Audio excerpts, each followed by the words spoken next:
Bismillahirrahmanirrahim. Ұлы Алланың атымен сөзімді бастаймын. Алла біздің пайғамбарымыз Мұхаммедтің алтыннан жарылқасын. Жоғары қасиетті Қасым-Жомарт Кемелұлы, Қазақстан Республикасының президенті, құрметті қайраткерлер, құрметті қатысушылар, қонақтар, сіздерге Алланың сәлемі мен рахметі болсын. Құрметті президент мырза, сізге мен осы аса маңызды съезге қатысуға шақыру жолдағаныңыз үшін алғысымды білдіремін. Бүгін бұл съезд өтіп жатыр. Сіздердің өте ілтипатты қонақжай елдеріңізде өтіп жатыр. Біз ұлы Алланың қолдауымен келіп отырмыз. Бұл форум осы адамзаттың бауырластығының жолындағы өте үлкен үлес болуға тиіс деп ойлаймыз. Және бүгін бүкіл әлем бейбітшілікке мұқтаж, және де соған ұмтылуда. Науқас өзінің дертіне шипа іздегендей, қымбат дәрі іздегендей, осындай өзінің жаман індетінен құтылуға тырысқандай, біз барлығымыз осы бейбітшілікке, келісімге ұмтылып отырмыз. Сөзсіз бүгінгі съездің тақырыбы рухани, және де осы пандемиядан кейінгі кезеңдегі әлемдік және дәстүрлі діндер лидерлерінің рөлі деген тақырыптың болуы ол жайдан жай емес. Бұл жердің шығысында, батысында адамдардың ұмтылысының бір екендігін көрсетіп отыр. Бұл адамзатты келесі бір құрып кетуден, мысалы жамандықтан, жаман құбылыстардан сақтайтындығы, қорғайтындығы белгілі. Сондықтан бүкіл адамзат соған ұмтылып отыр, жақсылыққа, ізгілікке ұмтылып отыр. Осы коронавирусты еске алатын болсақ, ол көптеген 15 миллионға жуық адамның өмірін қиып кетті. Оны өздеріңіз білесіздерді. Әлем бұл жан түршігерлік қорқыныштан әлі де есін жиған жоқ. Міне пандемиядан, осындай апаттардың, табиғи апаттардың, саяси құбылыстардың және де экономикалық дағдарыстардың, адамның өз қолымен жасап отыратын экономикалық дағдарыстардың әкелетін зияны орасан зор екендігін көріп отырсыздар. Және де бұл жерде ар ұжданды ұмытып кетіп, қолдан істеп жатқан қиянаттың көптігі анық. Сондықтан мұндай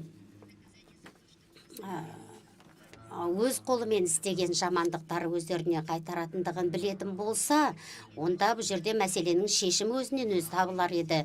Ал жер бетіндегі және де оның барлық бетіндегі тіршіліктің бәрі, адамнан бастап жануар да, жәндік те, барлығы де сол бір Алланың қолымен жаратылғандығын ұмытпауымыз керек.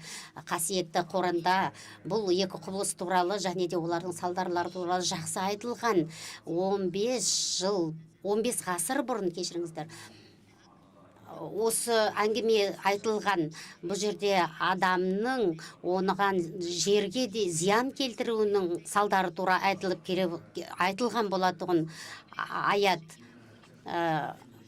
Жамандық суда да, жер бетінде де, тіршілікте, құрлықта да болады. Ол өзінің қолынан жасаған жамандығы және де оны дұрыс жолға салудың жолы да көрсетіледі деген болатын. Құранда тағы да бір айтылған аят. Сіздер жамандықтан қорқыңыздар және де әділетсіздік танытудан аулақ болыңыздар. Алла әрқашанда жазасы қатал болады. Алланың беретін жазасы қатал болады. Құрметті мырзалар, бүгін адамзат өз басынан осындай үрей мен қорқынышты кешіріп отыр. Себебі күтпеген жерден табиғи өзгерістер, климаттың өзгеру орын алып отыр. Ол мысалы климаттың жылынуы, орман өрттері, мысалы теңіздердің деңгейлерінің өзінің шамасынан шығуы, мысалы өзендердің көлдердің кеуіп кетуі, құрғап кетуі сияқты, мысалы жәндіктердің тіршіліктің құруы сияқты, міне осындай үлкен орасан зозалдарды көріп отырсыздар. Бұның бәріне өз көздеріңізбен көріп отырсыздар. Коммуникация құралдары арқылы таныссыздар. Сонымен бірге соңғы кездерде біздің басымыздан өткеріп отырған саяси тұрғыдағы дікпен жасалып отырған іс-қимылдар, бұлар да экономикалық тұрғыдан өте үлкен зор нұқсан келтіріп отырғандығын көріп отырсыздар. Бұның барлығы белгілі бір деңгейде адам ешқашан ойламаған экономикалық кризис және де осы нанның жетіспеушілігі де орын алып отыр. Бейбіт халықты құрту, оларды өз үйлерінен, жерлерінен қуып шығу сияқты келеңсіз жайттар да орын алып отыр. Әрине, біз осының барлығын қазір айту біз үшін артық шығар. Бұның барлығы қазір шындық өмірде өздеріңіз көріп отырсыздар көздеріңізбен. Сондықтан ол шектен шығу, асыра сілтеудің салдары деп ойлаймын. Сондықтан мен бұл апаттардың барлығы адамның өз қолымен, осы өркениеттегі өз қолымен жасалған салдарлар деп ойлаймын. Сондықтан оның бір адамның басқа адамға деген қарым-қатынасының бұзылғандығының салдары деп ойлаймын. Адасқан адам мұндай қылмысқа бармауы үшін және де қасиетті дүниеге қол сұқпау үшін осы біз осындай қағидаттарды, осы бірлік қағидатын ілгерілетуіміз керек. Ешқашан бұндай қасиетті дүниеге адам қол сұққан емес. Ғасырлар бойы бұндай қағидаттар сақталып келді. Мысалы, ізгілік постулаттары әрдайым сақталып келе жатты. Ал қазір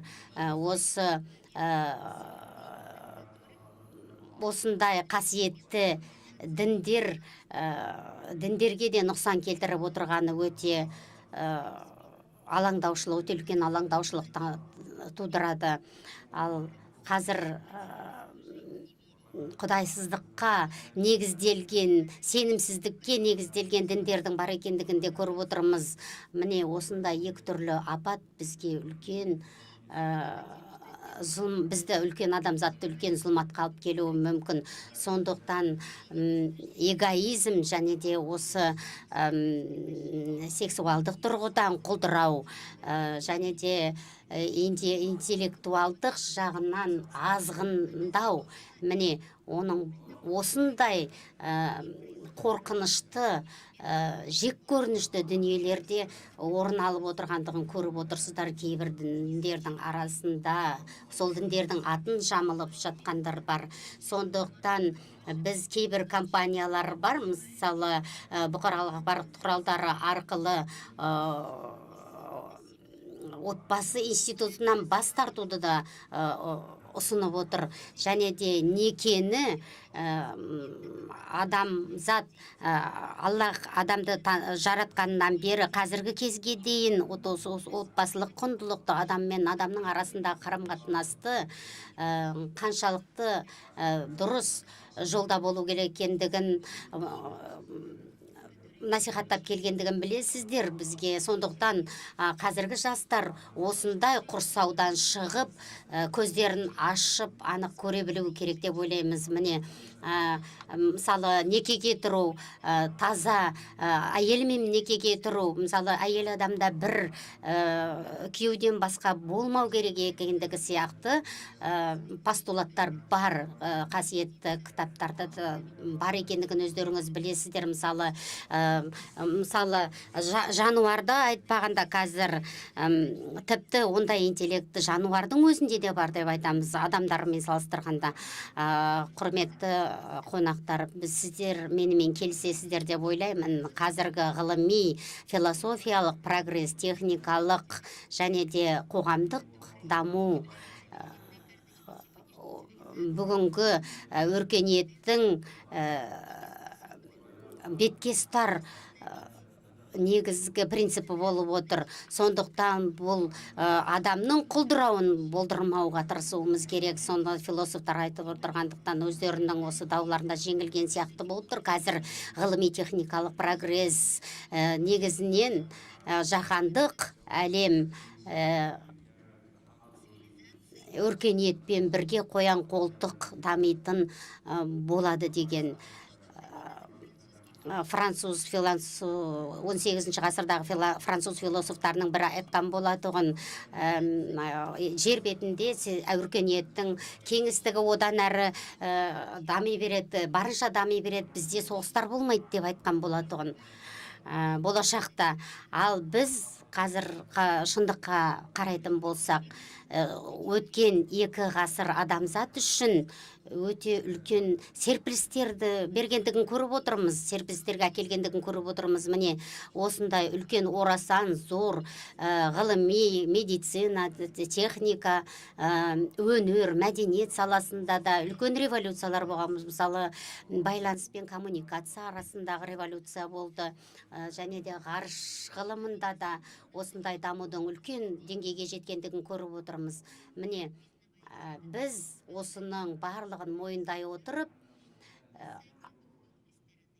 рухани тұрғыдан өшу, сөну және де осындай құру, адамгершілік, ізгілік тұрғысынан төмендеу, құлдырау, міне осындай қасиетті дүниелерімізді ұмыту, бұл өркениетті қандай да бір құндылықтан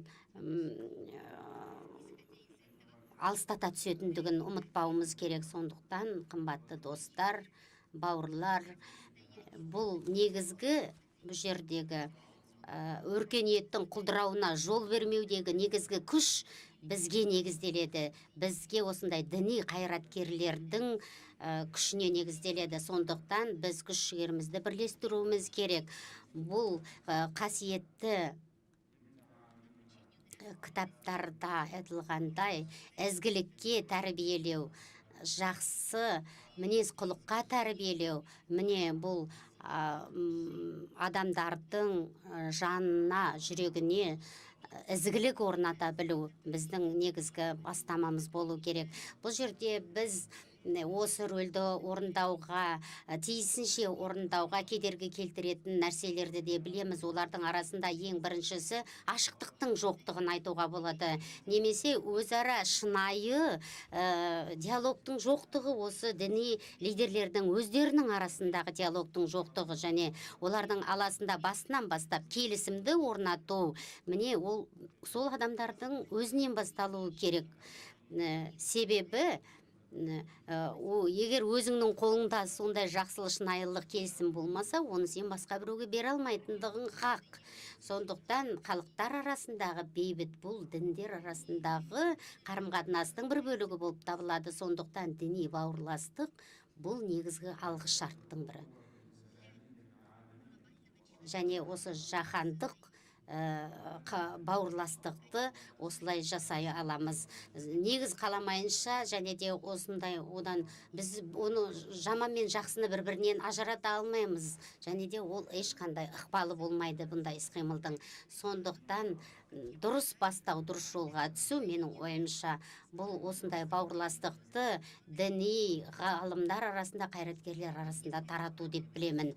Сондықтан егер ол мысалы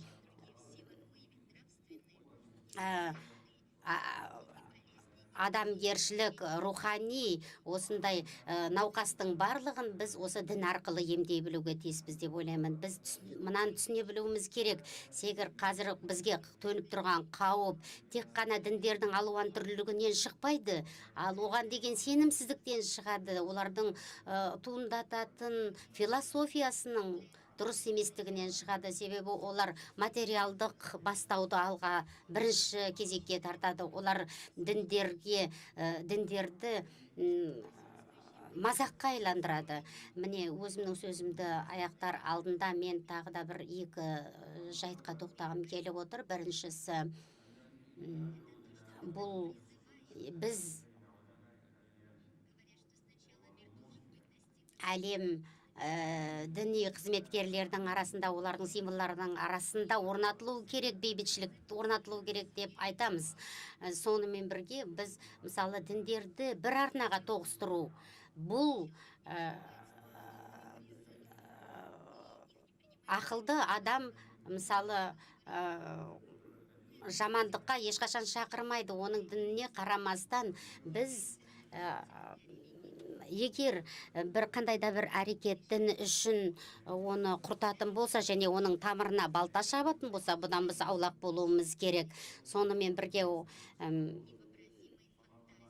бұл кейбір жағдайларда ол ешқандай өмірде қолдануға жарамайтын іс-әрекеттерде болып жатады. Сондықтан біз Аллахтың белгілеп бергеніндей біз осы заңдармен бейбітшілік жолында жүруіміз керек. Мен ұсынып отырғаным бұл осындай үлкен қомақты жұмысқа ұмтылу, сіздерді шақыру, және де осы қоғамдық діни қайраткерлер арасынан бастап, және де осы өркениеттік құндылықтарды өзара түсіністік, құрметті паш ету, әйелдердің, адамдардың арасындағы бейбіт қатар өмір сүруді алға тарту болып табылады. Қазір осы форумда дін өкілдері жиналып отырғандықтан, олардың әртүрлі символдар арқылы біз арнайы кездесуді шақыруды, арнайы діни символдардың кездесуін ұйымдастыруды сіздерге ұсынамыз.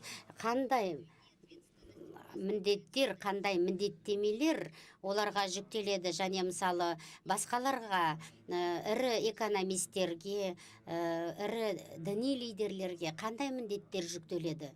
Міне соны анықтауымыз қажет. Міне осындай ізгілік тұрғысынан құлдырауды болдырмауымыз қажет.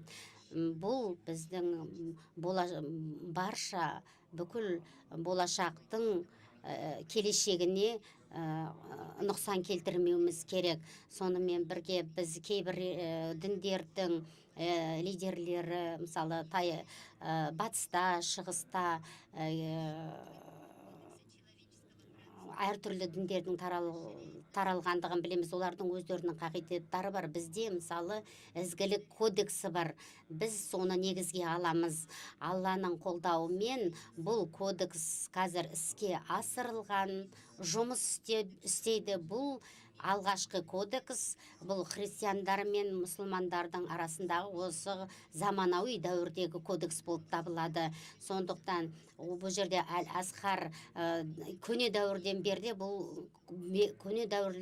бұл принциптерді ұстанып келе жатыр. Сондықтан